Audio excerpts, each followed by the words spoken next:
Muy buenos días. Sean todos cordialmente bienvenidos a la conferencia de las ideologías y otros pormenores en el nuevo orden mundial, el reto del clero y su pueblo. Primeramente, también la bienvenida a nuestra mesa principal, integrada por el doctor Fernando Felipe Sánchez Campos, rector de la Universidad Católica de Costa Rica, padre Alexis Rodríguez Vargas, director general de Vida Estudiantil, Extensión e Internacionalización de nuestra alma mater, y el doctor Benigno Blanco, antiguo presidente del Foro Español para la Familia y ex secretario de Estado de España, funcionarios de la Universidad Católica de Costa Rica, prensa y público en general. Como primer punto vamos a tener la oración inicial a cargo del padre Manuel Rojas Picado, capellán de la Universidad Católica de Costa Rica.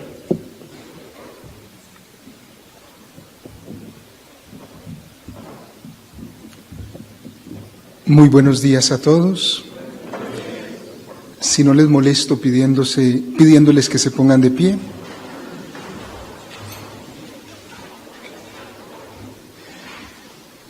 Creo que no necesito explicarles a ustedes que para los cristianos la oración es siempre una respuesta al Dios que toma la iniciativa de comunicarse con nosotros y darnos su salvación. Por eso proclamaré un breve texto bíblico, dejamos un momento de silencio donde cada uno pueda apropiárselo y luego concluimos con una breve plegaria.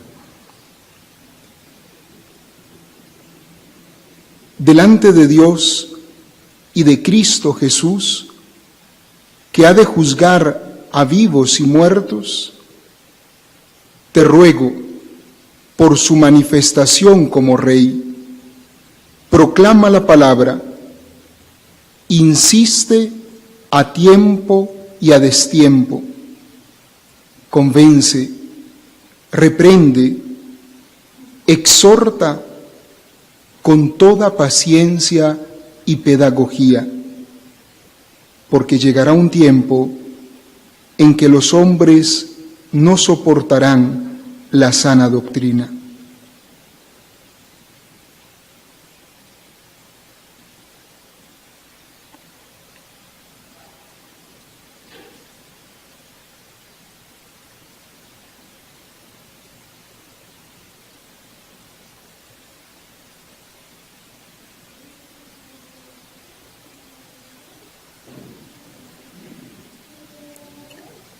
Padre Santo, te suplicamos nos concedas la luz de tu Espíritu para que este espacio de reflexión que vamos a tener nos permita profundizar en tu verdad siempre vigente y encontrar medios para seguirla anunciando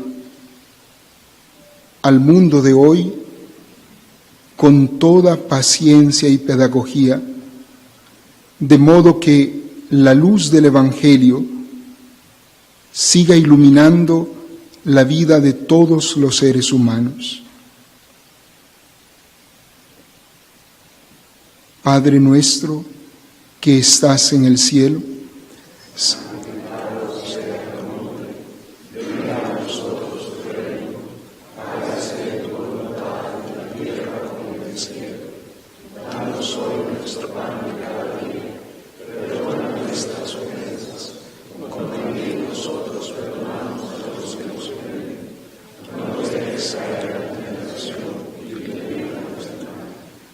María, trono de la sabiduría,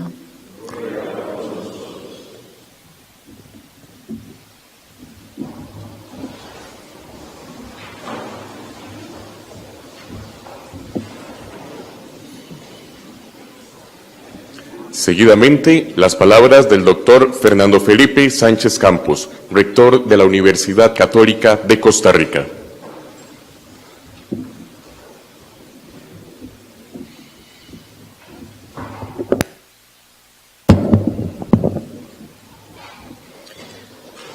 Buenos días a todas y todos, sean todos muy bienvenidos a a la Universidad Católica de Costa Rica, Anselmo Llorente y La Fuente. También un saludo cordial a quienes nos escuchan por los medios de comunicación que hoy están conectados con nosotros en esta mañana, donde esperamos iluminarnos en conjunto sobre un tema que es de interés general. Y yo brevemente quiero agradecerle al doctor Blanco su presencia en esta universidad, no solamente en esta universidad, en este país. Conversábamos brevemente ahora sobre la importancia de, como universidad, de iluminar en estos temas que son de interés de todos y darnos cuenta cuál es nuestro rol en este proceso, qué está sucediendo, cómo temas tan sagrados para nosotros, los cristianos, como la vida, como la familia, como el derecho de educar a nuestros hijos, tienen que ser defendidos y primero que todo tienen que ser fortalecidos. Como universidad nos toca iluminar, nos toca abrir el camino a la verdad, y para ello es importante traer no solamente a la gente que sabe, sino a la gente que ya, como decimos en nuestro país, ha pasado por donde asustan, entonces ya sabe cómo asustan. Don Benigno, bueno, ya lo decía don Kenneth hace unos segundos, es licenciado en Derecho por la Universidad de Oviedo, antiguo presidente del Foro Español, presidente del Foro Español de la Familia y secretario de Estado durante 8 años. Y yo creo que lo que nos encantó a aceptar y a buscar que tenerlo aquí con nosotros es que sin duda se vuelve una voz importante de la cual aprender sobre precisamente cómo respetar y cómo cuidar y cómo proteger lo más sagrado que tenemos, ¿verdad? Como católicos, como cristianos, nosotros estamos llamados a poner la verdad por encima de la mesa, no debajo del faro. La vela no se pone debajo, se pone arriba. Y es el momento para alzar la voz. Así que, don Benigno, muchas gracias por su presencia. Muchas gracias a quienes lo han traído acá. Yo sé que su agenda está bastante apretada, ya nos hemos ido dando cuenta. Pero algo que también hemos aprendido con su breve estancia acá es que cuando las cosas se dicen con claridad, con conocimiento de causa, pues es más fácil ser escuchados. Y estamos en un momento en Costa Rica para aprender, tomar posturas claras y serias y poder defender las cosas que para nosotros son importantes. Ese es el rol de la universidad. Aquí nosotros queremos y pensamos y estamos comprometidos con la formación de mejores personas y de mejores profesionales, y no podemos cumplir ese cometido si también no logramos formar cristianos conscientes y comprometidos con su compromiso de fe. Este es un proceso en que estamos. Tendremos, le decía ahora al doctor Blanco, también en estos días, la fecha por anunciar, un foro precisamente para hablar sobre las guías de educación sexual, para poderlos iluminar también nosotros como cristianos sobre lo que está bien y lo que no está bien de estos documentos. Y así seguiremos en esta etapa formativa para tomar conciencia y tomar posición con claridad. No puedo terminar sin recordarles, y así me lo han pedido desde comunicación y me lo han preguntado, así que los que no se han inscrito en el simposio que tendremos a finales de noviembre, diciembre sobre Laudato Si, por favor háganlo, porque ya el 11 de noviembre cerramos, así es padre, ¿verdad? Cerramos inscripciones. Va a ser el evento, como ustedes saben, académico más importante que el Vaticano ha organizado en nuestro país, y ojalá tengamos una participación muy nutrida. Ya tenemos muy poquitos espacios, así que ya si están aquí aprovechen y se inscriben, o por lo menos llévense la información para que lo hagan. Esto en el marco de nuestro 25 aniversario. Yo sin más los dejo con las palabras del doctor Benigno Blanco, a quien de nuevo le agradezco su presencia, y me auguro que sea una de muchas otras visitas.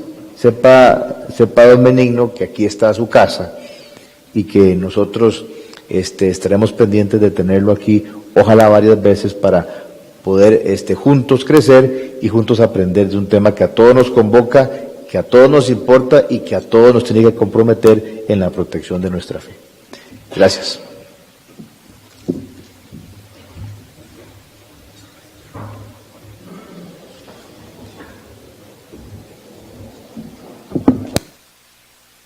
Gracias.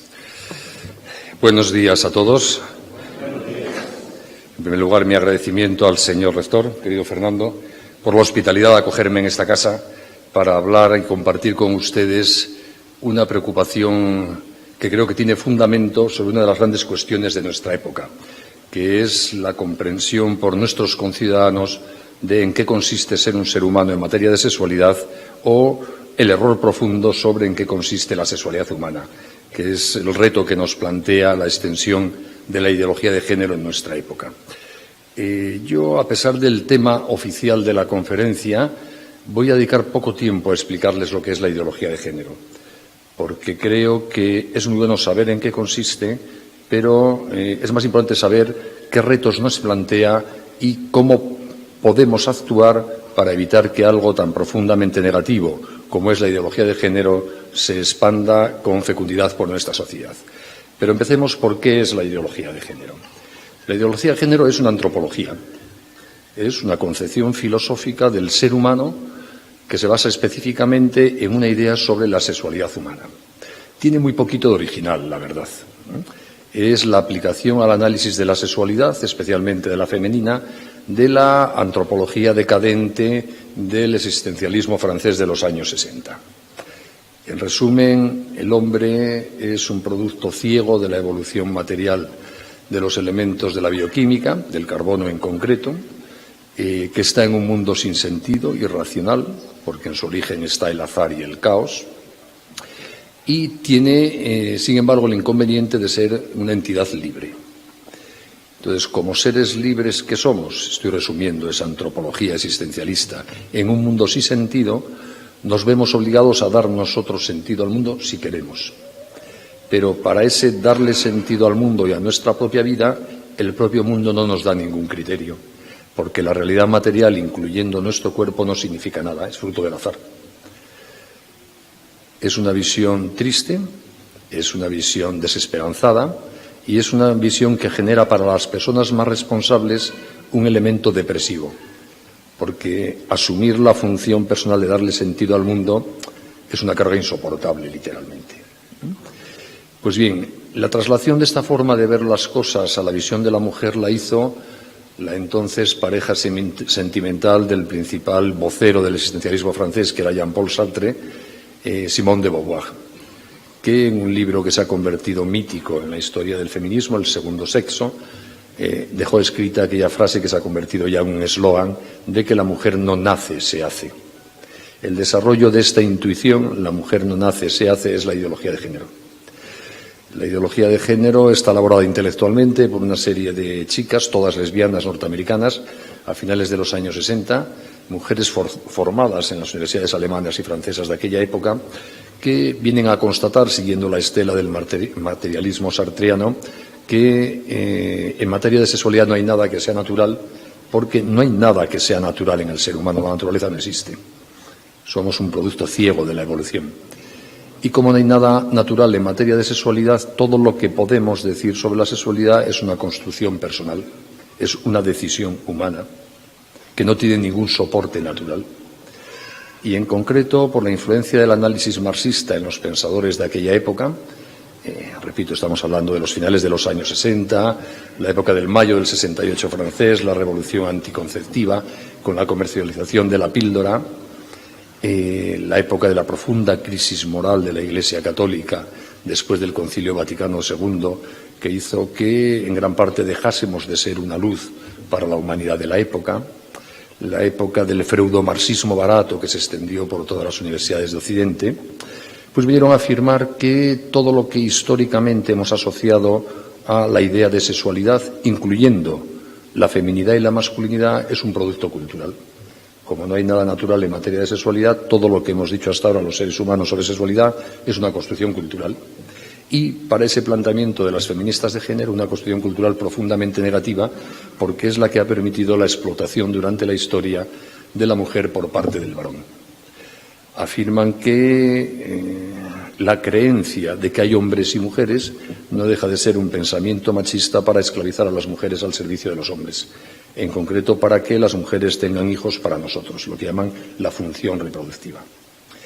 Y, por lo tanto, proponen una agenda política, si no se hubiese quedado solo en una filosofía, que suponga la deconstrucción de toda la cultura, del lenguaje, del derecho, de la moral, de la moda, de las normas jurídicas, de la religión, para excluir la visión tradicional de que la humanidad es dual, masculino-femenina. Y alumbrar así, proponen, una sociedad basada no en el dualismo hombre-mujer, masculino-femenino, sino en lo que llaman la diversidad afectivo-sexual. Ya no seríamos hombres y mujeres, sino plurales y diversas configuraciones de la sexualidad, homosexuales, bisexuales, heterosexuales, cada uno lo que decida ser, al margen de que su cuerpo sea según las categorías clásicas masculino o femenino. Como afirma una de las más conocidas ideólogas de género de la actualidad en Estados Unidos, Judith Butler, se puede ser mujer con un cuerpo de varón o con un cuerpo de hembra, eso es indiferente. Y se puede ser hombre con un cuerpo femenino o con un cuerpo masculino, porque el cuerpo no nos dice nada. La sexualidad consiste en mi decisión de lo que soy. Y por lo tanto la identidad de las personas ya no es la del hombre y la mujer, pasa a ser la de homosexual, bisexual, heterosexual, transexual. Y en consecuencia el único criterio que hay legítimo en materia de sexualidad es lo que yo decido. Yo creo mi sexualidad y por lo tanto soy la fuente de criterio. ¿Qué es bueno en materia de sexualidad? Lo que yo decido y quiero ser. ¿Qué es malo en materia de sexualidad? Lo que yo no quiero. No hay ningún otro criterio. Desde fuera de mí mismo nadie está legitimado para opinar sobre mi sexualidad. Nadie desde fuera puede decir bueno o malo, natural, antinatural, conveniente, inconveniente. Ese tipo de juicios son una opresión dictatorial contra la persona. Porque la única palabra válida es la de cada uno, creando él mismo la dimensión sexual de su personalidad con su pura voluntad y abstracción hecha incluso de su propio cuerpo. Porque el cuerpo no nos dice nada. Como ven ustedes, es una concepción del ser humano. Para la visión humanista tradicional de nuestra civilización, el ser humano consiste en algo. Es algo que no decide él. Específicamente para la visión cristiana, el hombre es criatura. Consiste en lo que Dios pensó cuando creó a los hombres. Por lo tanto, nosotros no decidimos lo que somos. Tenemos una naturaleza que no la creamos nosotros. Podemos conocerla si miramos con humildad a los seres humanos. Así conocemos en qué consiste ser un ser humano, pero no lo decidimos nosotros. Lo aprendemos mirando a los seres humanos. Y que sea bueno para ser un buen ser humano no lo decido yo. Lo aprendo mirando a los seres humanos para conocer en qué consiste la naturaleza humana. Yo no soy la fuente del bien y del mal, del criterio. Es una concepción incompatible con la anterior que he explicado. En una, el ser humano es una maravilla porque ha sido creado y amado, pero no se crea a sí mismo. Con su libertad puede ponerse al servicio de lo que ya es de su naturaleza, para optimizar lo mejor de que es capaz. Pero eso bueno de que es capaz no lo decide él, es en lo que consiste la naturaleza humana. Sin embargo, para la visión de la ideología de género no somos criaturas, somos fruto del azar. Nos creamos, decidimos lo que somos. Somos el último criterio posible en materia de ética, de antropología y de sexualidad. Como ven ustedes, la ideología de género es una antropología, una visión del ser humano, contraria a la evidencia material más inmediata, contraria a la evidencia biográfica de la inmensa mayoría de la humanidad, contraria a la experiencia histórica y contraria al sentido común. Pero las ideologías contemporáneas nos han demostrado que cosas absolutamente absurdas se pueden convertir en una fe. El marxismo fue una fe, el nazismo fue una fe. Contrarios a la razón, a la evidencia empírica, a la ciencia, es igual. Cuando alguien se cree con carácter fideísta una ideología, se puede hacer mucho daño, aunque sea con buena intención. ¿Qué daño ha hecho el marxismo para, hipotéticamente, construir el paraíso sobre la tierra? La sociedad sin clases, decenas y decenas de millones de muertos por el camino. ¿Qué daño ha hecho el nazismo? ¿Y qué daño está haciendo la ideología de género? Distintos daños, porque son planteamientos distintos. Pero las ideologías hacen mucho daño porque son una fe irracional, que motivan a las personas a actuar contra la evidencia de los hechos. Y cuando el ser humano actúa contra la evidencia de los hechos, estropea la naturaleza humana. Y eso es lo que está pasando hoy con la ideología de género. La ideología de género se distingue de las ideologías que conocíamos en el siglo XX, porque aquellas ideologías, nazismo, comunismo, tenían un modelo de sociedad, de Estado. Decían cómo había que organizar la vida pública, económica. Mientras que la ideología de género, que es la ideología del siglo XXI, no tiene ningún modelo de Estado, de economía, de la vida pública, sino que tiene un modelo de ser humano. Nos dice cómo debemos ser cada uno en la dimensión sexual de nuestra personalidad. Y a la ideología de género le interesa la política no para configurar el Estado, sino para imponernos desde el poder esa visión del ser humano. No tiene una idea de cómo organizar el poder, sino que tiene una pretensión de servirse del poder para imponer su visión del ser humano. Y por eso la ideología de género nos afecta a todos, porque todos somos seres humanos. Si fuese una ideología que preconizase la nacionalización de la banca, uno podría pensar, yo no soy banquero, ¿qué más me da? Exagerando un poco, a todos nos da mucho de lo que pasa en la vida económica, ¿no? Pero esto es cómo debes ser tú, cómo debe ser tu hijo, cómo debe vivir la sexualidad tu nieto, y eso nos afecta a todos. Por eso yo creo que la ideología de género nos plantea a todos un reto muy interesante, que es tener criterios sobre la sexualidad. Y si somos cristianos, algo que estoy en la Universidad Católica, debemos tener en cuenta otra dimensión también de la ideología de género. La ideología de género es intrínsecamente atea, porque es incompatible con la creencia en Dios. Benedicto XVI, con aquella habilidad que tenía por su fina inteligencia de expresar en términos sencillos cuestiones muy complejas, afirmó en una ocasión, la cita no es literal, pero más o menos, que el hombre moderno, con su ateísmo, quiso excluir a Dios del horizonte de su vida para no aceptar las implicaciones para nuestra vida de que exista Dios. Que el hombre moderno, con su materialismo, ha querido excluir las exigencias que supondría para su propia vida admitir que es también un ser espiritual y no material. Y que ahora el hombre moderno, con la ideología de género, está negando su propio cuerpo. Y concluía, ya sin Dios, sin alma y sin cuerpo, el hombre moderno es un Dios que se autocrea. Ese es el significado último real de la ideología de género. No es un tema de gustos sexuales, de prácticas sexuales, de pecadillos más o menos vulgares. Es un tema esencial, que afecta a lo que somos y a nuestra posición ante nosotros mismos, ante los demás, ante la historia y ante Dios. Y es radicalmente incompatible con la visión del mundo, de la persona, de Dios, del cristianismo. No cabe un mix, una interconexión, un pacto intermedio. Sería irracional. Y por eso plantea un reto a las conciencias cristianas muy importante, el que sea la ideología de nuestra época, que se está expandiendo por todo el mundo. La ideología de género no se expande por el mundo por la fuerza de convicción de sus razones últimas, porque es irracional. Se expande porque está siendo usada políticamente, al servicio de políticas impuestas desde el primer mundo rico para el control de la población del mundo y para configurar economías globales sin contenidos éticos, donde seamos todos puros consumidores. Si quieren, luego en el coloquio podemos profundizar en esto. Por lo tanto, hay que tener en cuenta los dos aspectos, lo que es la ideología de género como sistema de pensamiento y lo que es la difusión mundial convertida en agenda política de la ideología de género, que sirve a intereses muy concretos y que es lo que llega en general a los países. A Costa Rica estoy seguro que no habrá llegado una producción bibliográfica abundante de las primeras teóricas de la ideología de género, porque es muy aburrido, entre otras cosas.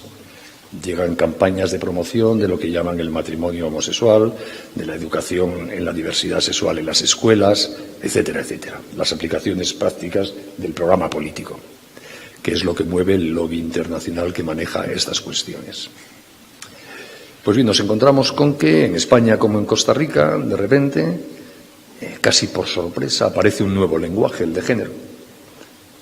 Donde decíamos sexo se dice género, donde decíamos sexualidad se dice salud sexual y reproductiva, donde hablábamos de masculino y femenino se habla de orientaciones afectivo-sexuales y de diversidad afectivo-sexual.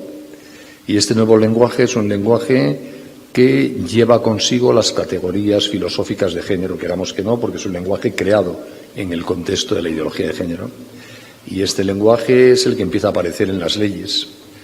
En mi patria, a partir del año 2005, aquí por lo que he visto más recientemente, pero ya las leyes, los decretos presidenciales, las estrategias nacionales de educación utilizan con naturalidad este nuevo lenguaje que arrastra consigo la ideología de género. Y así, en la configuración del ordenamiento jurídico y de determinadas políticas públicas como la educación, la vieja antropología de la sabiduría humanista de Occidente, basada en la constatación del carácter dual de la humanidad hombre-mujer, empieza a ser sustituida por la nueva antropología de género.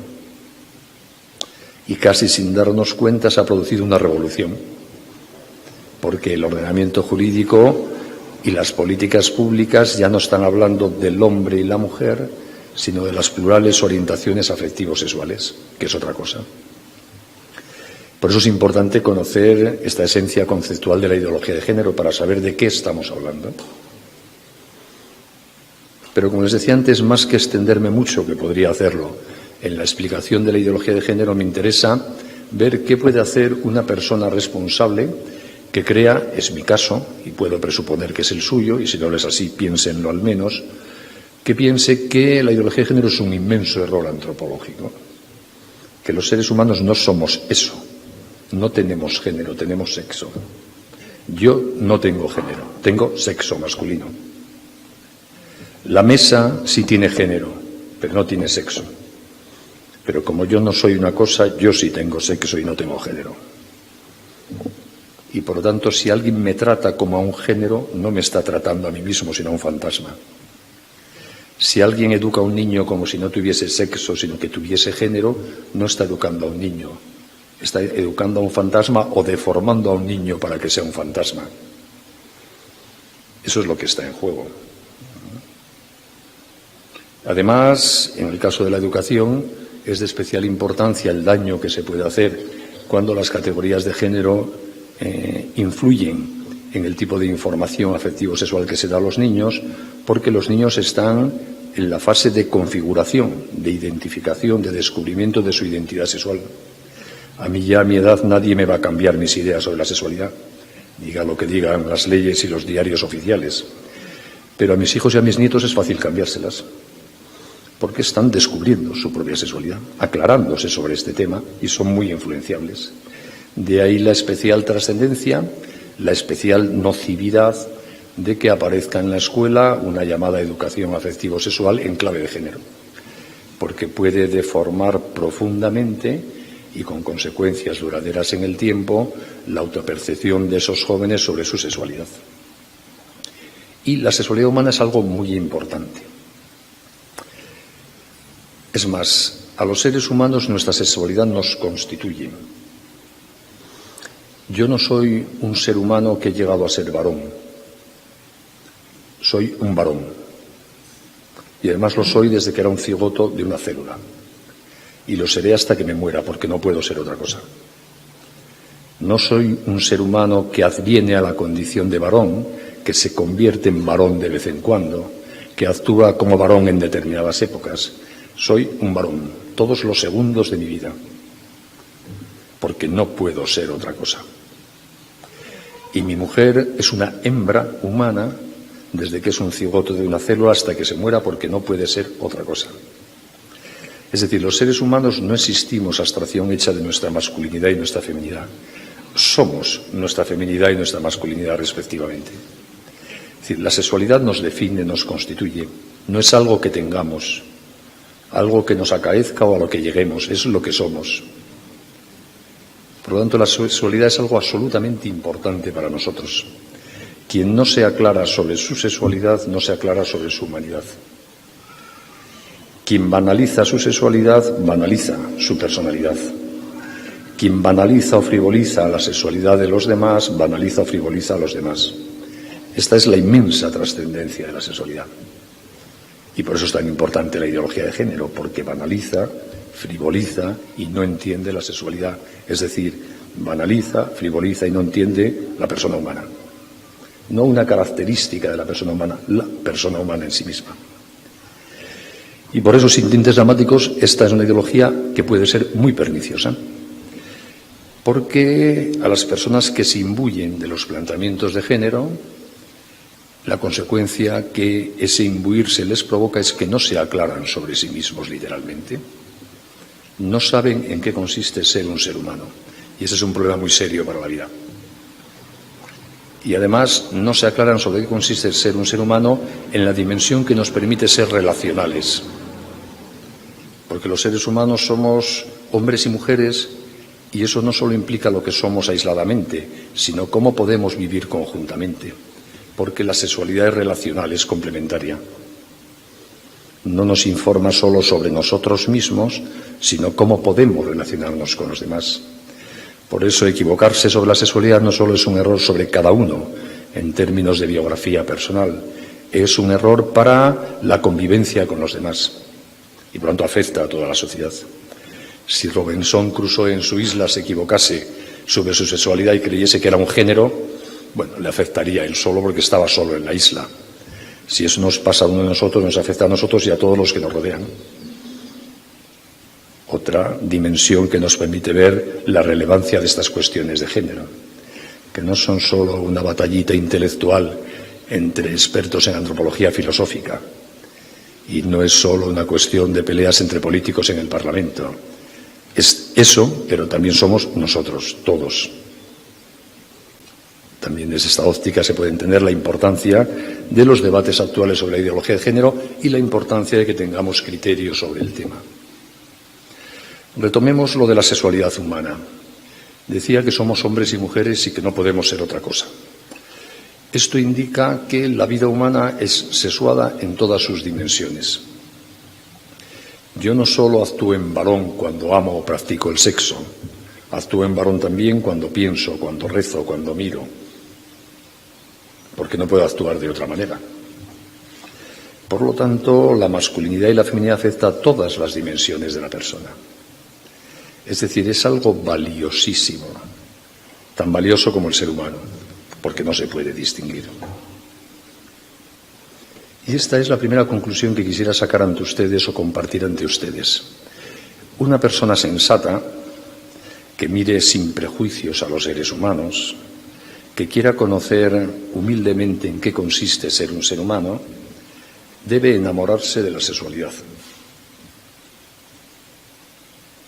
Debe ver la feminidad y la masculinidad y todo lo que permite entre nosotros como una maravilla divina. Y si no es así, no está respetando al ser humano. Quienes temen a la sexualidad, quienes no la valoran, quienes las consideran una faceta un poco oscura del ser humano, cuando los que consideran que el amor sexual es algo de lo que mejor no hablar, no entienden nada de lo que es un ser humano. Y hay que reconocer que, por desgracia, eso ha pasado mucho durante 2000 años de historia cristiana. Por desgracia, resulta irracional que sea así, pero ha pasado. Durante 2000 años de historia intelectual del cristianismo se ha hablado muy poco de la sexualidad y, por desgracia, muchas veces mal. Como si fuese algo turbio que se consiente a los casados porque no dan más de sí los pobres. ¿Qué vamos a hacer?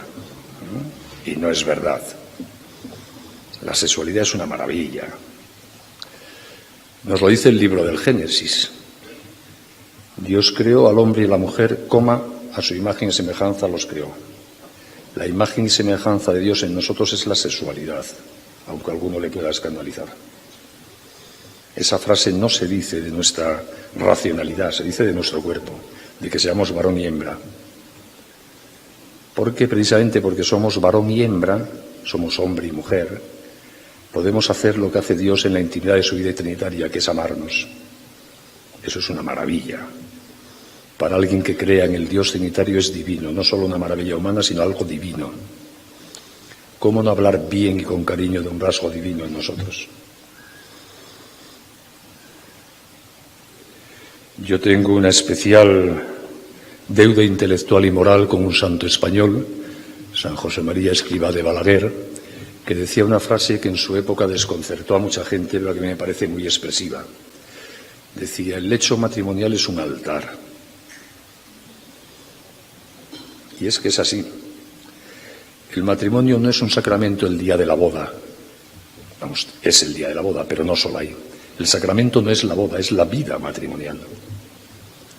Cuando yo amo a mi mujer también sexualmente, estoy haciendo un acto sacramental. No algo consentido y medio pecaminoso, estoy haciendo algo sacramental. Puedo estropearlo, los seres humanos podemos estropear cualquier cosa, porque somos libres. Un cura puede decir misa en sacrilegio, pero la misa es una cosa estupenda. Y un matrimonio puede convertir la vida matrimonial en una porquería, pero en principio es una maravilla. A ver si vemos las cosas así de una vez. Tenemos que descubrir el inmenso valor del matrimonio, que deriva del inmenso valor de la sexualidad. Eso es un patrimonio de la sabiduría humanista de Occidente y una verdad específica del cristianismo. Si nos convencemos de eso, si vivimos así, si sabemos hablar mucho y bien de la sexualidad, los errores de la ideología de género durarán 5 minutos en nuestra sociedad. Si en Costa Rica, donde la mayoría de la gente, me consta, vive en familia, donde la mayoría de la gente es cristiana, todos diesen un testimonio vital, personal y discursivo de la maravilla de la sexualidad, aquí el género no arraigaría. Si toda la gente que en principio vive en matrimonio y debiera, entre otras cosas por su carácter católico, amar la sexualidad, tienen una visión medio equivocadilla de la sexualidad, dejarán un inmenso terreno a la ideología de género. Y por lo tanto la culpa sería suya, como en España mía y de mis amigos si hacemos lo mismo. Por lo tanto, tenemos todos, también los que somos muy poco importantes, los que no pasaremos a los libros de la historia, mucho que decir en este terreno del gran reto ideológico de nuestra época, que es la ideología de género. Porque la ideología de género imbuye y afecta a las personas en concreto. Y por lo tanto es combatible por las personas en concreto. Donde se forman las convicciones de la gente no es leyendo el diario oficial de la República, ni las actas de los debates de la Asamblea Legislativa. La gente configura sus criterios en la vida en el roce existencial de unos con otros en la vida ordinaria. Ahí donde hablamos, nos miramos, nos sonreímos, nos influimos, nos burlamos. Ahí es donde la gente va formando sus convicciones en los temas personales, como es la sexualidad, por ejemplo.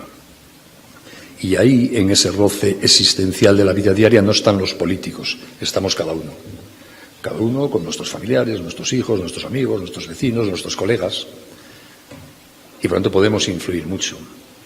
Y es responsabilidad por el hecho de vivir en el siglo XXI, de los que vivimos en el siglo XXI, ocuparnos de que en nuestro mundo la gente se aclare sobre la sexualidad y que la gente a la que queremos no se deje influir por esa visión errónea y estúpida del género, porque le hará mucho daño a los que queremos y por eso debo preocuparme de ello.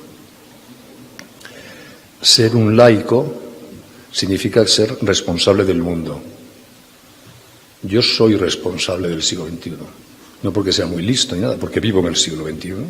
Si viviese en el siglo XIII sería responsable del siglo XIII. Y como soy responsable del siglo XXI, tengo que ocuparme de los problemas del siglo XXI.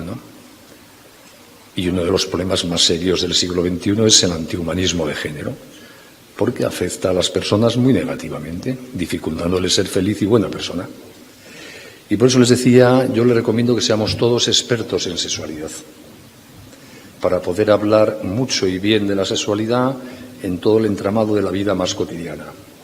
En casa viendo la tele, con nuestros hijos tomándonos unas, muchas gracias, cervezas o unos de esos zumos estupendos de estas tierras con nuestros amigos, hablando en todas las circunstancias, porque es el tema de nuestra época y porque quien se aclara sobre la sexualidad tiene unas inmensas posibilidades de ser feliz. Es como tener un GPS para llegar a un sitio. A mí, si me dejan solo en una calle de San José, no salgo vivo de ahí, porque no conozco esta ciudad, me parecen todas las casas y todas las calles iguales. Ahora, si me dan ustedes un GPS, salgo seguro. Me equivocaré alguna vez, pero puedo rectificar. Aclararse sobre la sexualidad es tener el GPS de la vida para llegar a la felicidad. Y por contra, no aclararse sobre lo que es la sexualidad es casi garantizarse que uno se pierde en el camino de la vida. Por eso, si queremos ser felices, tenemos que hacer el esfuerzo de aclararnos sobre nuestra sexualidad. Si queremos ayudar a ser felices a los que queremos, tenemos la obligación de ayudarles a aclararse sobre su sexualidad.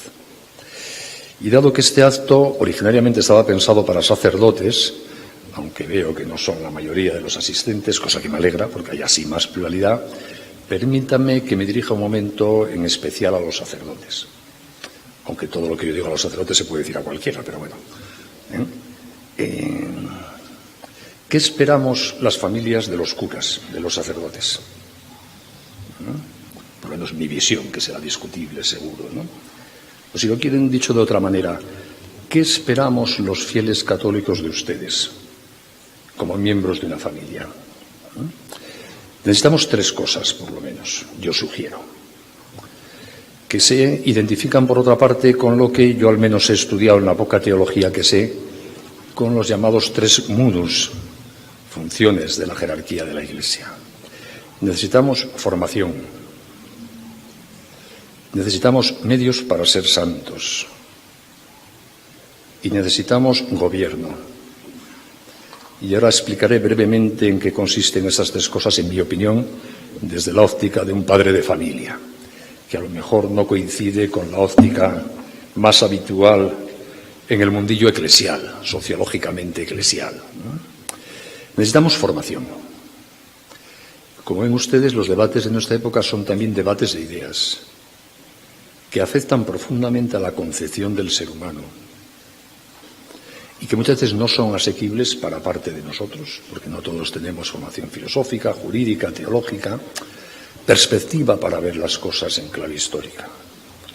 Y yo no pido que los sacerdotes sean expertos en filosofía ni en ideología de género, aunque deben saber de qué va esto porque es un problema de nuestra época. Y si no, cuando se sienten en el confesionario, no se aclararán ellos y no se aclararán los que se confiesan, ¿no? Pero tampoco hace falta que lean todos los libros al respecto. Pero sí me parece muy importante que nos eduquen a los fieles que vivimos en familia en aquellos fundamentos de la verdad doctrinal del cristianismo que más afectan a aclararse sobre sexualidad. Por ejemplo, sobre el inmenso valor del bautismo.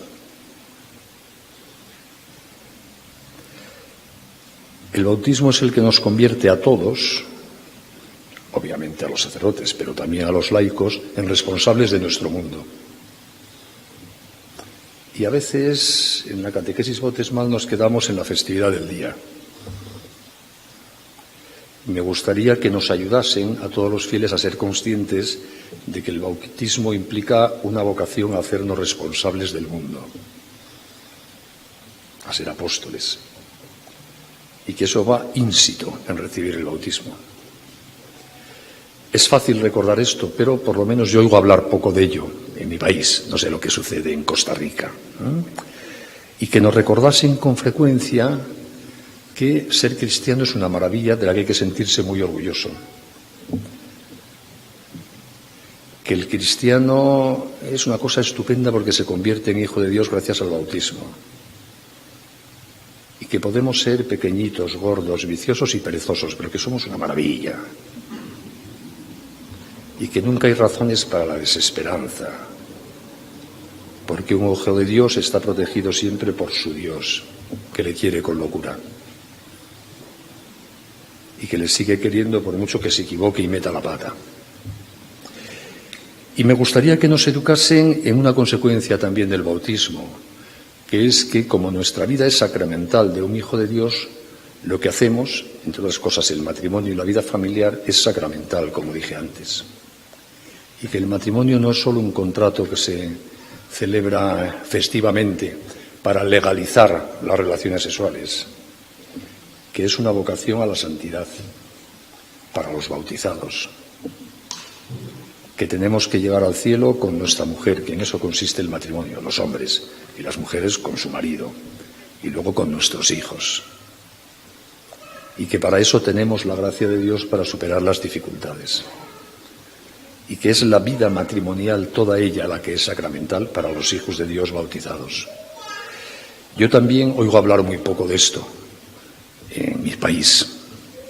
Muchas veces lo que llaman en las parroquias preparación al matrimonio son unos consejos de coaching psicológico sobre cómo solventar los conflictos entre pareja en el matrimonio, que está muy bien, pero no es eso el matrimonio. El matrimonio es esto que acabo de decir.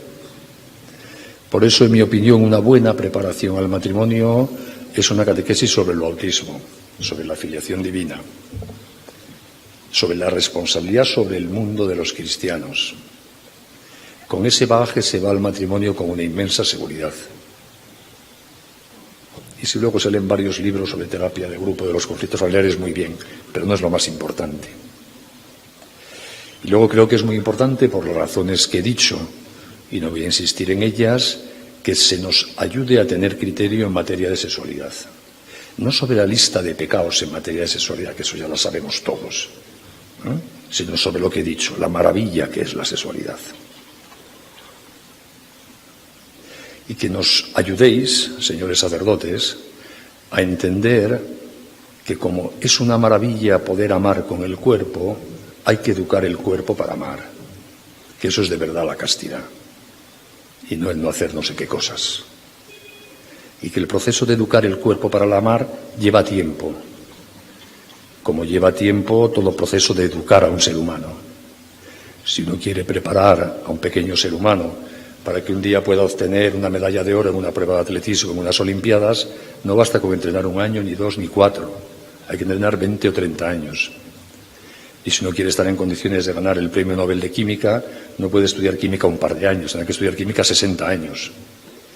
Y si uno quiere estar en condiciones maduras para amar con el cuerpo, que eso es el matrimonio, hay que prepararse 20, 30 años antes. Y hay criterio para esa educación. Hay conductas, pensamientos, estilos de vida, formas de relacionarse que ayudan a la madurez del cuerpo para amar. Y hay conductas, formas de mirar, de relacionarse que no ayudan al cuerpo para amar.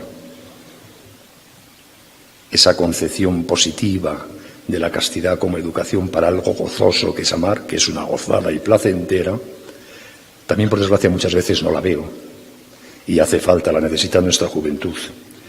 Bueno, y lo que necesitan los jóvenes lo necesitamos los viejos, dicho sea de paso, ¿no?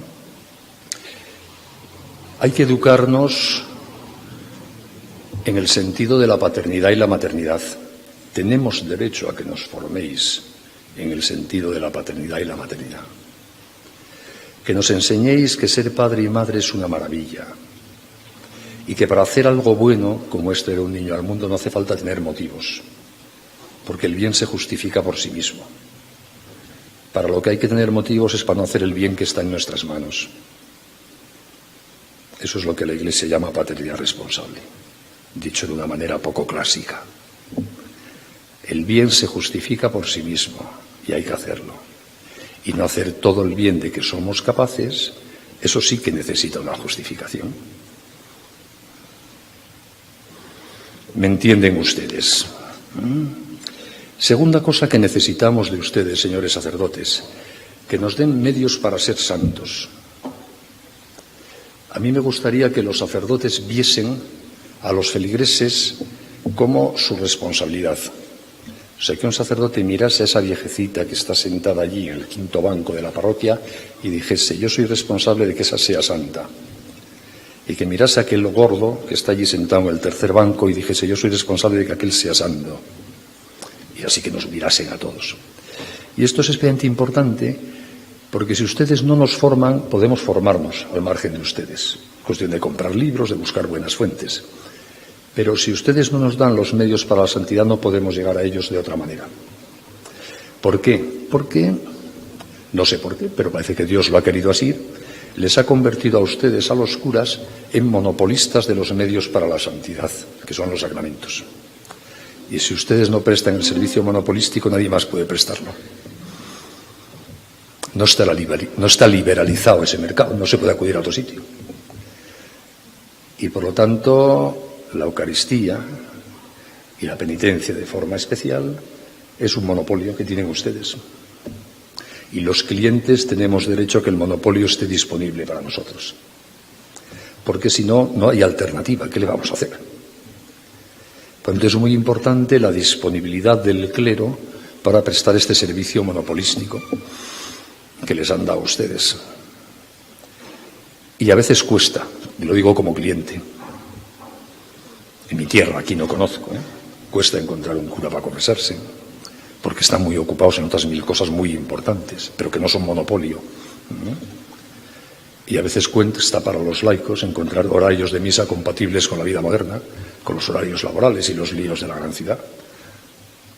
A lo mejor son horarios muy cómodos para no sé quién, pero para el cliente del monopolio son muy difíciles.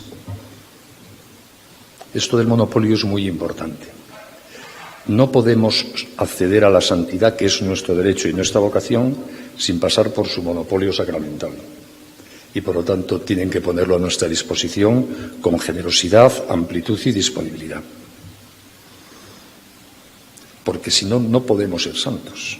Esto no es un tema de esfuerzo humano. Hace falta ese plus divino que solo ustedes nos pueden dar. Y les digo, a veces los clientes en mi país lo echamos en falta. Seguro que aquí no, pero bueno, por si acaso lo digo. Y luego, en tercer lugar, necesitamos que nos ayudéis a integrarnos socialmente para ser santos, que nos gobernéis. Pero aclaremos, gobernar no es manipular, ni dar órdenes. Eso sería un concepto de gobierno mundano. Es decir, gobernar no es decir a los laicos lo que tienen que hacer, meterlos en la sacristía y repartir encargos parroquiales. Gobernar es darnos los medios para que, dado que nadie se salva en solitario sino en comunidad, estemos en comunidad y en relación en la tarea de la salvación. Crearnos el ambiente de solidaridad cristiana, que no implica meternos en la sacristía. Algunos se meterán y será estupendo, pero la mayor parte de los laicos lo que hay que hacer es formarlos, darles sacramentos y darles una patada en el culo para que salgan a la calle, que es donde tienen que estar. Perdón por la expresión, que es muy poco académica. Necesitamos ayuda para funcionar como familias. Necesitamos ayuda para preparar a nuestros hijos para la vida sacramental y la comunidad eclesial. Y necesitamos ayuda también cuando las cosas no van bien, cuando llegan las crisis matrimoniales. Pero no solo eso, necesitamos sobre todo ayudas para que no lleguen las crisis. Y eso implica práctica de los sacramentos, frecuencia en la oración, buena formación, y así las crisis serán menores. Concebir la pastoral familiar como una especie de hospital de urgencia solo para crisis es muy pobre. Eso también, porque habrá crisis, pero es muy pobre. Por lo tanto, necesitamos ayuda más bien en la prevención y en la formación de nuestros hijos y en la catequesis, y en esa interrelación para ayudarnos unos a otros a llevar una vida familiar plena, a poder educar mejor a nuestros hijos, etcétera, etcétera. Por lo tanto, en un mundo como el nuestro, somos los laicos cristianos que vivimos en familia los que tenemos que ocuparnos de ayudar a que nuestra sociedad sea familiar. Pero necesitamos para ello el aprovisionamiento y los servicios, especialmente los monopolísticos, que tienen que darnos ustedes los señores sacerdotes. Y si no, esto no funciona. Yo, que soy muy poco teólogo, y si lo que digo igual no es muy correcto, pero lo digo con buena intención por lo menos, ¿no? Diría que los laicos somos la prioridad sustancial de la Iglesia. La Iglesia no es una organización de curas, obispos y papa que tienen unos esclavos ahí llamados laicos. No, la Iglesia somos los laicos. Nosotros tenemos que salvar el mundo.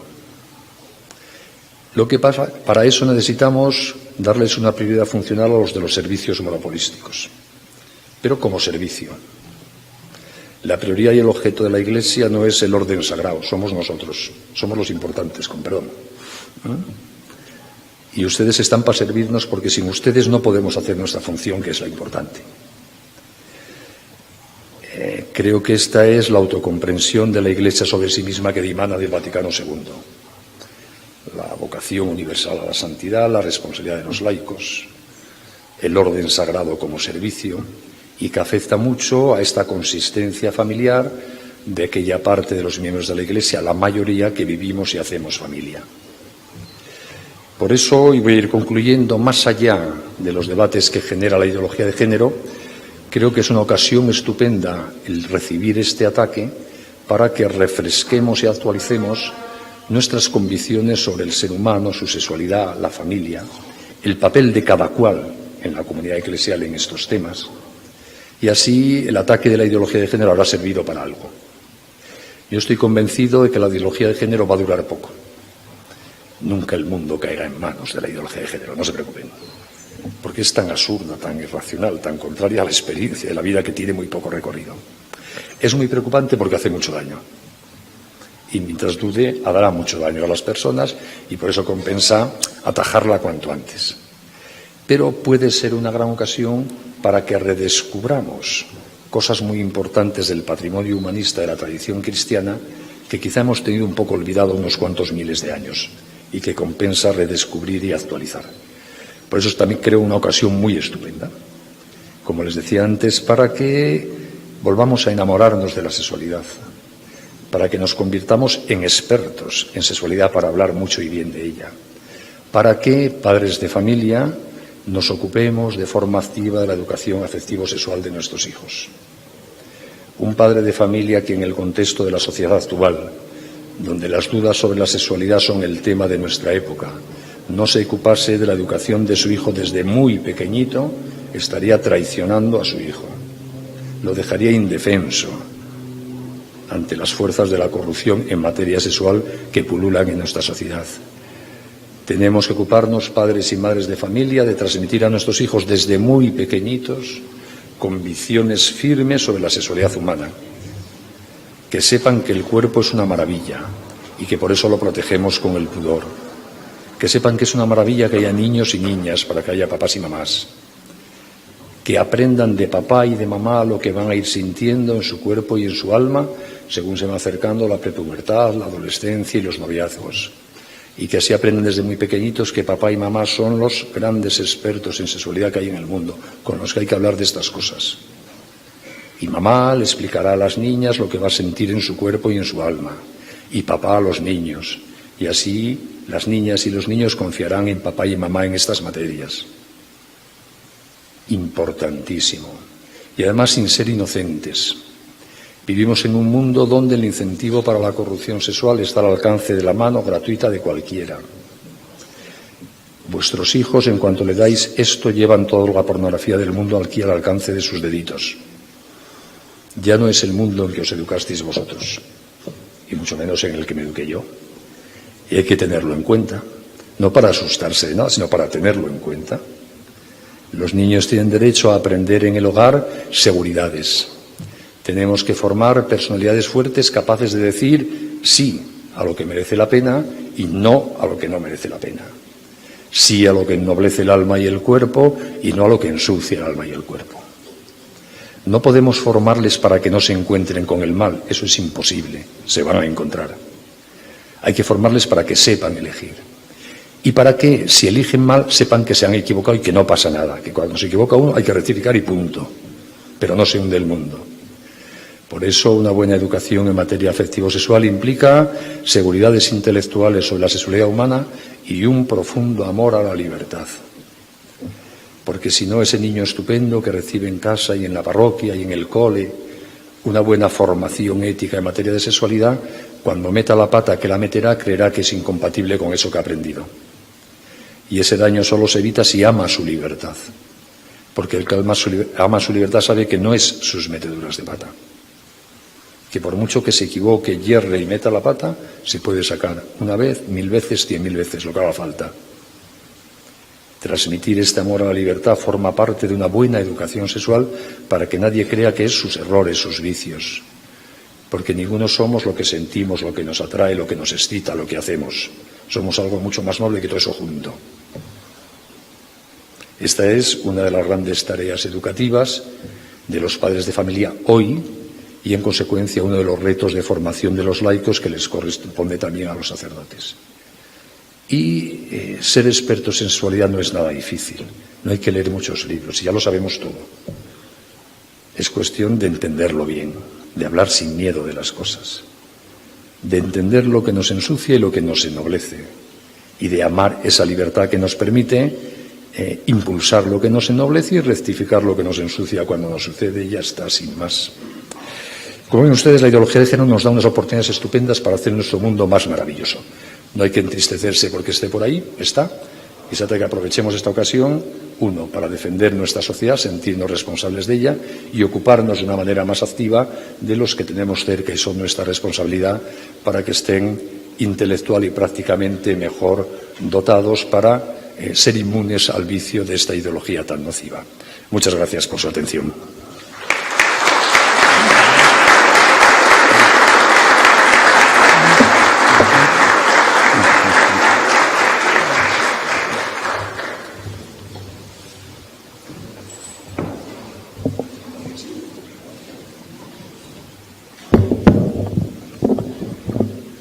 Seguidamente vamos a tener la ronda de preguntas moderada por el padre Alexis Rodríguez Vargas, director de Vida Estudiantil, Extensión e Internacionalización de nuestra universidad. Muchísimas gracias por las preguntas que todos ustedes han preparado, o que algunos de ustedes han preparado. He querido como reunirlas en algunos grupos. En primer lugar, hay un grupo de preguntas que se dirige al tema de la familia en particular. Por ejemplo, dicen que que dijo algo sobre el matrimonio con un autor español, y dice, no le entendí bien el nombre, pero quisieran que profundizara sobre este tema de familia, el enfoque que usted hace, cómo se relaciona con el género y cosas bien específicas. Por ejemplo, si una familia tiene un hijo que se declara homosexual, si tiene algún tipo de recomendación, si tiene alguna experiencia, cómo acompañar a las familias en este proceso de formación sobre el tema de la sexualidad, sobre el tema del género. Entonces, profundizar sobre estas recomendaciones a la familia sería el primer grupo de preguntas. Bien, ¿qué es una familia? La familia no la ha inventado nadie. Los seres humanos somos familiares. Todos tenemos un padre y una madre, la mayoría tenemos hijos, y los que no tienen nietos, sobrinos, bueno, si no tienes hijos no puedes tener nietos, ahí me he equivocado, sobrinos, parientes, etcétera, ¿no? La familia dimana solo de cómo somos los seres humanos. Como decía antes, la humanidad está hecha de chicos y chicas. Chico, chica, pene, vagina, óvulo, espermatozoide, niño. Eso es la familia. Es algo así de espontáneo y natural. El ser varón y mujer implica una capacidad de interrelación que permite la vida. Y luego a eso le hemos puesto nombre a lo largo de la historia, matrimonio, familia, pero es eso, sin más. Y lo que no es eso no es familia. Desastre. Esto pasa en las familias también. Claro. ¿Por qué, por ejemplo, la unión de dos personas del mismo sexo no es un matrimonio? Aunque lo diga la ley como lo dice en mi país. Porque la unión de dos personas del mismo sexo no nace nadie. Dos personas del mismo sexo pueden pasarlo muy bien en la cama y quererse mucho, pero les falta ese rasgo distintivo del concepto de familia, que es la apertura a la vida. Y cuando una ley equipara, como sucede en mi país, las uniones de personas del mismo sexo al matrimonio, está cometiendo una injusticia, porque está tratando igual dos cosas desiguales. Así. Partiendo de que eso es familia, los miembros de la familia somos libres, como todos los seres humanos, y por tanto podemos equivocarnos en lo que hacemos. Podemos ser, por ejemplo, desleales a nuestros amores. ¿Por qué la familia tiene proyección en el tiempo? Por cómo somos los seres humanos. Los humanos, cuando tenemos un niño, no nos limitamos a parirlo como hecho biológico, a tirarlo al mundo, sino que una vez parido lo queremos. Y además, ese pequeño ser humano es un ser muy prematuro. La especie humana es la más prematura que hay. Y es imprescindible que al útero materno le sustituya el útero familiar, porque si no, ese niño no se desarrolla. Y durante mucho tiempo las paredes de ese útero maternal, que son papá y mamá, deben estar ahí para proteger, educar, cuidar al niño. Y por eso esa unión que parte de la atracción físico-psíquica, erótica, entre hombre y mujer, necesita necesariamente una proyección indefectible en el tiempo. Y por eso decimos que el matrimonio es estable, indisoluble, pues claro. Y ya sabemos que lo podemos estropear y disolver. ¿Y qué? Es eso. Pero está nuestra libertad por el medio. Y los niños que nacen van creciendo, van descubriendo su sexualidad. Hay que educarlos.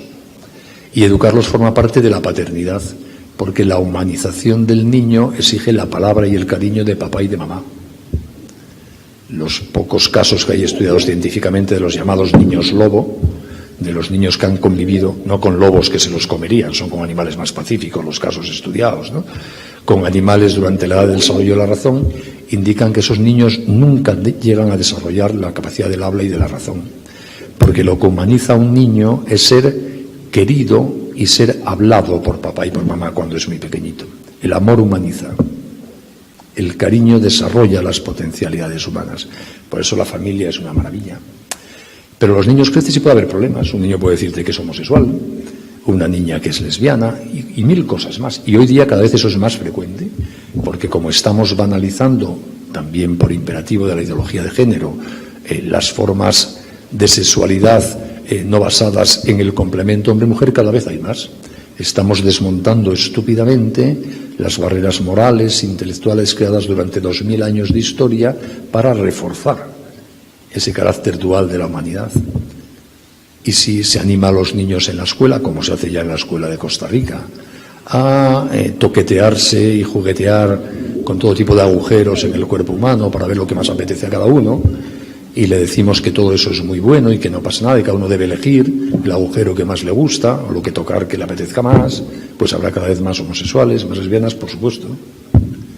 Y en la medida en que los niños tienen prácticas de relaciones sexuales plenas desde muy jovencitos, se hartan, porque el sexo es muy placentero, pero tampoco existe el orgasmo universal planetario, y van buscando nuevas experiencias para ver si encuentran ese orgasmo soñado planetario que no se encuentra en el coito normal y corriente. Y muchas niñas que a los 13, 14, 15 años tienen relaciones sexuales con un pequeño bruto de su edad que lleva encima 5 whiskies, eso resulta no precisamente placentero. Y empieza un rechazo al chico y se vuelven a su amiguita Pepita, que esta sí es dulce y me quiere y no me hace daño. Y eso es lo que está pasando a nuestro alrededor, muy normal todo. ¿Qué deben hacer las familias? Depende, no hay reglas universales. Pero creo que hay que tener varias cosas claras. Mis hijos son siempre mis hijos, hagan lo que hagan. Y morirán siendo mis hijos y son mi responsabilidad. Declárense homosexuales, transexuales o ladrones del Banco de España, me da lo mismo. Y eso no hay quien lo derogue. Ninguna conducta de mis hijos va a derogar eso. Hagan lo que hagan, mi responsabilidad es que vayan al cielo. Por lo tanto, tengo que estar cerca de ellos hasta que se mueran. No cabe rechazar a un hijo, lo siento mucho. Y por eso mismo, porque mis hijos son mi responsabilidad, tengo que ser veraz con ellos siempre, no puedo mentirles. Y no puedo decirles que lo bueno es malo o lo malo bueno, ni siquiera para comprar la paz familiar. Hay que decir siempre la verdad, tienen derecho. Por ejemplo, si un hijo mío viniese y me dijese soy homosexual, papá, le diría, bueno, yo te sugiero que, porque me consta que se puede intentar, busques la ayuda para ver si superas eso. Porque me consta que mucha gente logra superarlo con ayuda y otros no, pero ya veremos. Si tú con ayuda, y yo te puedo presentar a algún profesional que de esto entiende, decir esto en España hoy día es sancionable con multas de 45.000 euros. Pero como estoy en Costa Rica me permitirán que lo diga. Y de todos casos en España sigo diciéndolo, hasta ahí podríamos llegar, ¿no? Pero es de los tópicos de la agenda de género que se van imponiendo por las leyes en mi país, ¿no? Que establecen que es una infracción administrativa pedir ayuda para superar una orientación sexual o homosexual. Pero bueno, pero yo aconsejaría a mi hijo que lo intente. Como si me dice que tiene dificultades para ligar, le aconsejaría que busquemos un ambiente en que pueda conocer mejores chicas y se suelte más en ese tema, ¿no? Es decir, hacer lo normal, ayudarle en los problemas que tenga, ¿no? Y si mi hijo no quiere pedir ayuda, o si la pide y a pesar de eso no logra superar esa tendencia, sigue siendo mi hijo. ¿Y qué le diría? Lo mismo que a un hijo heterosexual. Me gustaría que seas casto, chico, porque sé que vas a ser más feliz y sé que es muy difícil. Y si eres homosexual va a ser más difícil, porque la interacción entre varones en la vida social es más intensa con las chicas y resulta más difícil la castidad. Pues sí, vamos a intentarlo si te parece. Lo que pueda ayudar yo, aquí me tienes. Y que no logras serlo, pues mira, vete a vivir cerca de un cura para poder confesarte lo del servicio monopolista cuando lo necesites, pues ya está. ¿Qué le vamos a hacer? Y así hasta la muerte, pues hasta la muerte. ¿Qué pasa? No es lo deseable, pero bueno, no pasa nada. Y así con cualquier problema que se plantee, creo que debo transmitirles a mis hijos la verdad del ideal moral, porque creo que van a ser más felices, de verdad. No es un tema de imponerle mis ideas, ¿no?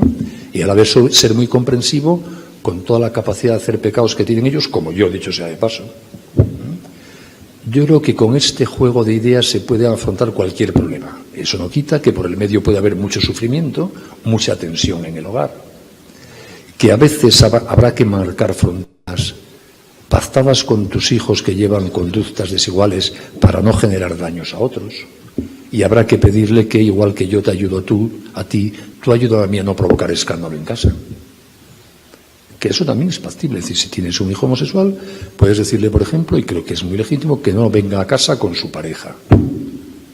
Porque puede hacer un daño a los demás de la familia, a los niños que están aprendiendo, y tu hijo, si no es estúpido, puede entenderlo perfectamente. Y eso no quita que quedes con tu hijo y con su pareja a tomarte un whisky un día en una cafetería, tampoco pasa nada. No sé, habrá que ir con sentido común, siendo leales a la verdad sobre el ser humano y poniendo siempre por encima el cariño en caso de duda. Segundo grupo de preguntas tiene que ver con el lenguaje que se utiliza. Les gustaría que profundizara sobre el error de hablar de identidad de género, por ejemplo, o de cómo se va infiltrando la ideología a través del lenguaje, incluso en las homilías o en lugares así, y cuál sería como la forma más adecuada, por ejemplo, para los medios de comunicación católica, para referirse a estos temas de una manera clara y si puede profundizar entonces en estos aspectos del lenguaje. Sí. Como les dije antes, la ideología de género, como toda ideología por otra parte, lleva asociado en su campaña publicitaria una nueva terminología, que implica el uso de términos nuevos o darle un sentido distinto a términos viejos, ¿no? Términos como homofobia, LGTBifobia, heteronormatividad, patriarcado, todos esos son términos propios de la ideología de género. Y yo aconsejo no usarlos, sin más. Llamemos a las cosas por su nombre: sexo, hombre, mujer, libertad, deseos, relaciones sexuales, pene, vagina, ano. Llamar las cosas por su nombre y ya está. Que yo creo que todos nos entendemos muy bien sin líos, ¿no? Y conceptualmente distinguir siempre lo que somos de lo que hacemos con nuestra libertad. Uno de los errores de la legislación que se está aprobando en España, por ejemplo, en materia de género, es que crea un nuevo sujeto jurídico que es el llamado por esas leyes, la llamada por esas leyes, persona LGTBI. Y eso no existe. En un derecho democrático, en una sociedad libre, todos los seres humanos tenemos exactamente los mismos derechos y las mismas obligaciones. Hagamos lo que hagamos con nuestro sexo. Eso no cambia los derechos y las obligaciones. Como pensemos lo que pensemos o votemos a quien votemos, seguimos teniendo los mismos derechos y obligaciones. Sin embargo, estas legislaciones atribuyen a las personas LGTBI unos derechos especiales y, en consecuencia, a los demás nos atribuyen unas responsabilidades especiales hacia esas personas que tienen unos derechos especiales.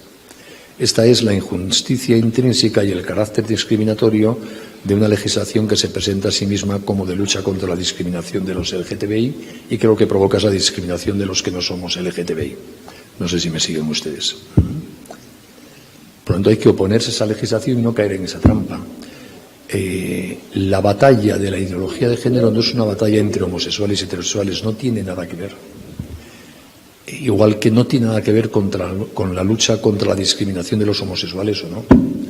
Los homosexuales han estado discriminados en esta civilización, por supuesto, y siguen discriminados mucho. no jurídicamente, por lo menos en mi país, pero sí psicológicamente, ambientalmente, en muchos ambientes, y eso es algo profundamente injusto con lo que hay que acabar. Porque no tenemos derecho a juzgar a los homosexuales ni a los transexuales. Para empezar, porque no tenemos ni idea de en qué consiste eso. Y esto es muy importante, porque históricamente hemos hecho juicios apresurados e injustos. Vicio, pecado, antinatural, ¡guau! De la sexualidad humana sabemos muy poquito. Porque la sexualidad humana radica esencialmente en el cerebro, no en los genitales. Y del cerebro humano sabemos poquísimo. Es un mundo absolutamente desconocido. Las neurociencias están empezando a darnos pistas. Por tanto, no sabemos por qué hay chicos a los que les gustan los chicos. Y no sabemos por qué hay chicos, incluso niños muy pequeñitos, que se sienten niñas. No tenemos ni idea. ¿Cómo vamos a juzgar lo que no tenemos ni idea? Yo sí aconsejo ante esos temas prudencia. No dar, por supuesto, mitos ideológicos como que los niños que se sienten niñas son niños trans. Mentira. A lo mejor lo son, pero no tiene por qué ser. Dicen los estudios clínicos norteamericanos, que es donde más se estudia este tema, que de cada 100 niños que tienen dudas de identidad sexual o convicciones de que son transexuales cuando tienen 3, 4, 5 años, que es un problema que existe, más del 90% superan ese problema sin ninguna ayuda ni tratamiento en cuanto pasan la pubertad. Porque en la pubertad el cuerpo es bombardeado hasta tal punto por hormonas masculinas en los chicos y femeninas en las chicas que esos pequeños desequilibrios anteriores se corrigen.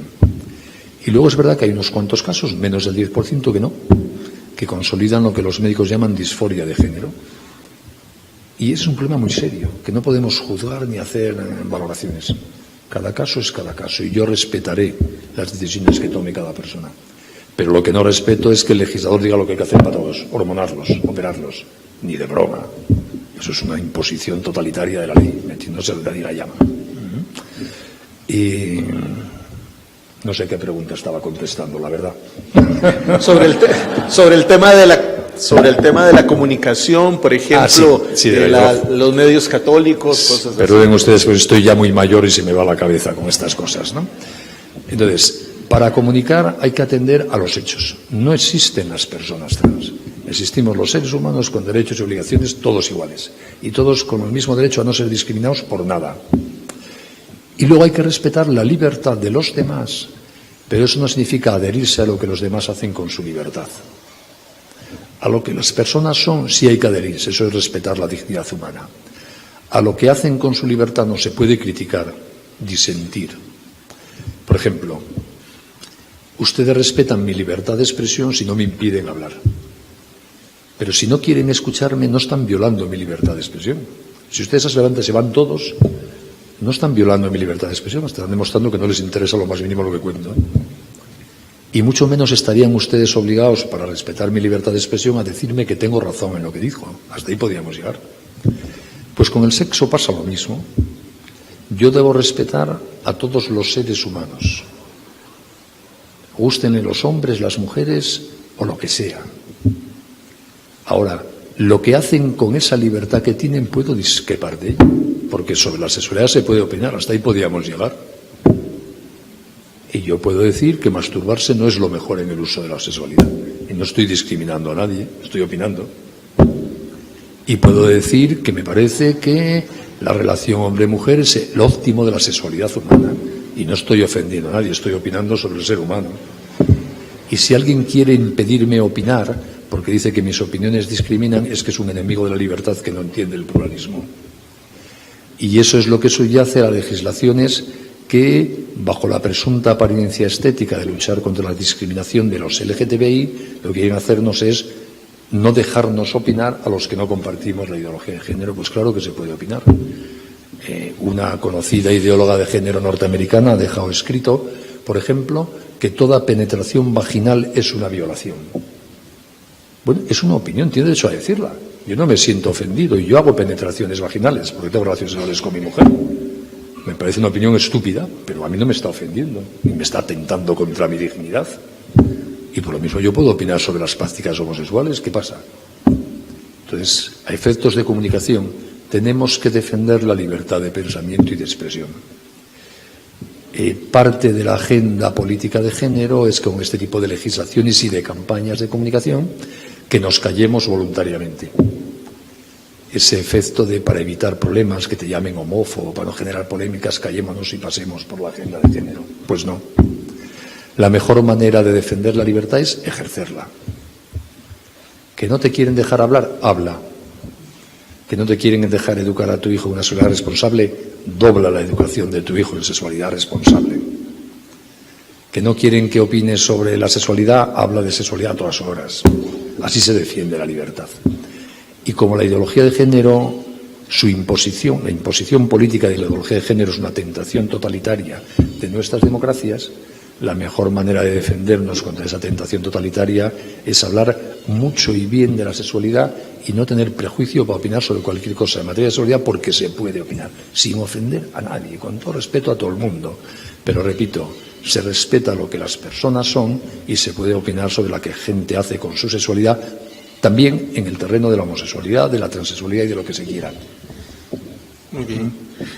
Me están indicando que el doctor tiene otra cita a las 11:10. Quedan algunas preguntas, nada más las voy a mencionar muy brevemente en relación con los organismos internacionales, sobre el lobby que se hace. También preguntan sobre qué hacer cuando una persona trabaja en instituciones de gobierno que están promoviendo estas cosas, y finalmente si puede recomendar fuentes de investigación, de formación en una perspectiva como la que usted está presentando para profundizar el tema. Muy rápidamente, porque daría para mucho esa problemática, ¿no? La difusión política de la ideología de género, creo que lo indiqué al principio de mi intervención, es una estrategia política y de comunicación que se basa en Naciones Unidas, a la que se encarga desde finales de los años 60 del siglo pasado, desde 1969 exactamente, utilizar la ideología de género como una forma de controlar la población del mundo. En frase de una presidenta, directora del Fondo de Población de Naciones Unidas, a partir de ahora ya no se trata de controlar la población del mundo dentro de los roles de género tradicionales, sino que a partir de ahora se trata de cambiar los roles de género tradicionales para controlar la población del mundo. Y por eso Naciones Unidas y sus agencias, UNESCO, Organización Mundial de la Salud, UNICEF, Banco Mundial, Fondo Monetario Internacional, están implicadas en la difusión en todo el mundo, aprovechando su influencia en las políticas sociales, sanitarias, educativas de aquellos países donde financian, para que se difunda esta visión de la sexualidad que implica un rechazo a la maternidad, a la relación hombre-mujer, que ve el matrimonio como una fuente de opresión, etcétera, porque así habrá menos niños. Y de paso se difunden los que llaman formas de sexualidad no coitales, homosexualidad, masturbación, sexualidad oral, porque así nadie se queda embarazado. Y eso lo presentan como liberador de la mujer, exaltador de los derechos, etcétera, ¿no? Y es una campaña política muy bien pensada en términos de estrategia de comunicación, como veíamos antes, que se desarrolla por las agencias de Naciones Unidas y desde los años 90 del siglo pasado por esa multifacética pluralidad de ONGs financiadas por las grandes corporaciones norteamericanas, Fundación Rockefeller, Open Society, Bill y Melinda Gates, etcétera, que pululan por todas las agencias de Naciones Unidas. Un problema que es jurídico, sobre el que cada vez se escriben más los expertos en derecho internacional público, es como Naciones Unidas ha dejado de ser una organización interestatal en que mandan los Estados miembros para ser una organización en que mandan un montón de ONGs y de presuntos sabios a los que nadie ha nombrado sus representantes, ¿no? Pero que se dirigen al planeta dando órdenes a los Estados en nombre de no se sabe quién. Bueno, pues todo ese mundillo que se puede estudiar en la red, y hay libros publicados sobre ello, conviene conocerlos si uno quiere ver un poquillo quién difunde, apoya y financia todas estas cosas, ¿no? Y además ilustra bastante, ¿no? En segundo lugar, si alguien trabaja en una organización de gobierno. Pues miren ustedes, vivimos en un mundo muy plural, donde es muy difícil trabajar en un sitio en que todo el mundo piense como tú. Supongo que ni en la parroquia todo el mundo pensará igual, ¿no? Y los médicos trabajan en hospitales, por lo menos en mi tierra, donde se practican abortos, en la planta de al lado, y donde se hacen todo tipo de barbaridades. Y estás en una universidad o un colegio donde hay gente a tu lado, profesores de otras cátedras que enseñan verdaderas barbaridades. Este es nuestro mundo, pero no tenemos otro. Los primeros cristianos que trabajaban en el Palacio de Herodes no tenían un ambiente, supongo yo, muy agradable. Lo nuestro, vamos, facilísimo comparado con aquello. No pasa nada por tener los pies metidos en el barro, si el mundo está lleno de barro. Es una condición para estar en él. Otra cosa es no comerse el barro. Todo tiene sus límites. Pero por supuesto que tendremos los pies metidos en el barro. Y si trabajas en Naciones Unidas o estás en un parlamento donde mucha gente aprueba leyes inicuas, o formas parte de un gobierno donde parte de los que están contigo sacan adelante políticas inicuas, es tu mundo, no tienes por qué irte. Es más, sería absurdo irse de todos los sitios. Acabaríamos todos encerrados en un convento de monjas de clausura llorando deprimidos. Eso no es ser responsables del mundo. Por lo tanto, hay que estar en todos los sitios. Eso sí, en todos los sitios hay que ser leal a las propias convicciones. Hay que estar dando testimonio con cariño y aprecio de aquello que creemos y defendiendo, votando lo que corresponda, la verdad en la que creemos, y queriendo a todo el mundo piense como nosotros o no piense como todo el mundo, y entendiendo que a alguna gente le pareceremos locos, retrógrados, estúpidos, imbéciles. Pues sí, ¿qué se va a hacer? Pero somos como somos, no pasa nada. Nunca se puede cometer el mal, pero se puede convivir con el mal. Es que no queda otro remedio. Y por tanto eso no debe preocupar a nadie. Eso sí, para resistir bien en esos ambientes hace falta que los de los servicios monopolísticos nos los presten, porque si no llegamos muy débiles ahí. Y en cuanto a bibliografía, podría recomendarles libros, pero como iba a ser aburrido, lo que me ofrezco es enviarle al padre Alexis, si quieres, una bibliografía que tengo preparada, porque me la piden mucho, y el que quiera que se la pida a él, que se la pase. Quiero darle las gracias por sus preguntas y disculparme por la síntesis tan apretada en la que soy consciente que dejé varias fuera, ¿verdad? Pero es cuestión de tiempo. Si desean profundizar, el doctor Benigno va a estar todavía algunos días más en Costa Rica, tiene otras actividades a las que se nos invita. Pueden seguir esas actividades, la lista, en la página benignocr.blogspot.com. Se los repito, benignocr.blogspot.com. Quiero darle las gracias a don Benigno, a los que lo han acompañado acá, a todos ustedes por este rato, y como dicen en los rezos en las casas, no se vayan sin tomar café, ¿verdad? Cuidado, nos van a dejar el cafecito ahí.